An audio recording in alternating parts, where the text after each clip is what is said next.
शागिर्दियाणी परवीन रिंद के हिरासमेंट वारे केस जो मुख्य जवाबदार अदालतुनि मां ज़मानतूं रद्द थियण जे बावजूद गिरफ़्तार न थी सघियो आहे।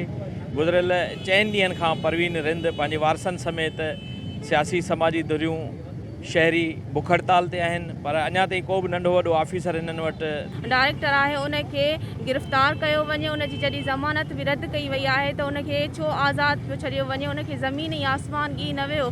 हिन महिल ताणी नवाब शाह जी जेका पुलिस इंतिज़ामिया उहा छो ख़ामोश वेठी आहे। तॾहिं शायदि एक्शन खणंदी त जॾहिं आऊं मारी वेंदसि नाइला नौशीन निमरता अज़मत वांगुरु आऊं मारी वेंदसि, शायदि पोइ असांजी सिंध पुलिस उथंदी। तालबनी जे करे आहे त हिन सिंध जी नियाणी सां इंसाफ़ कयो वञे।